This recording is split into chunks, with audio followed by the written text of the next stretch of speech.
S, ನನ್ನ ಹೆಸರು ಭಾರತಿ. ನಾನು ಪ್ರಾಡಕ್ಟ್ ಸ್ಟಾರ್ಟ್ ಮಾಡಿ 6.5 ವರ್ಷ ಆಯಿತು. ಸೊ ಸ್ಟಾರ್ಟ್ ಮಾಡಿದ್ದು ಹೆಲ್ತ್ ಪರ್ಪಸ್ಸೇ, ಬಟ್ ಇಲ್ಲಿ ಬಂದಮೇಲೆ ಕೋಚ್ ಪ್ರೊಫೆಷನ್ ಚೂಸ್ ಮಾಡಿದ್ದು. ಆ್ಯಂಡ್ ಲಾಸ್ಟ್ ವೀಕಲ್ಲಿ ಟೋಟಲ್ 3 UMS ಆಗಿದೆ. ಅದರಲ್ಲಿ 2 referral UMS and 1 old customer follow up ಮಾಡಿದ್ರಿಂದ 1 UMS ಆಗಿದೆ. ಆ್ಯಂಡ್ ಅದ್ರ ಜೊತೆಗೆ ಒಂದು ಕ್ಲೆನ್ಸರ್ ಕೂಡ ರಿಟೇಲ್ ಆಗಿದೆ. So thank you.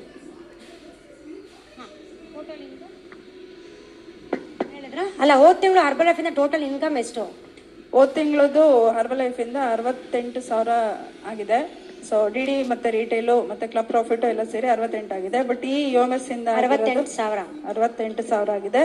And cleanser ಒಂದು ರಿಟೇಲ್ ಮಾಡಿರೋದು 657 ಅಲ್ಲ 655. 2 ರೆಫರಲ್ UMS ಇಂದು 6,000. ಇನ್ನೊಂದು ಫಿಸಿಕಲ್ ಕ್ಲಬ್ UMS ಅದು ಹಿಂಗೆ ಪ್ರಾಫಿಟ್ ಇನ್ನೂ ಮಾಡಿಲ್ಲ ಮೇಡಮ್. ಮಾಡಿದ್ರಾ? ಔಟ್ ರೋಟೇಷನ್ ಮಾಡಿದ್ದೆ. Total income 68,000. ಸರಿ, ಓಕೆ, ಕಂಗ್ರ್ಯಾಚುಲೇಷನ್, ಸೂಪರ್. ಎಸ್, ಕೂತ್ಕೊಳ್ಳಿ.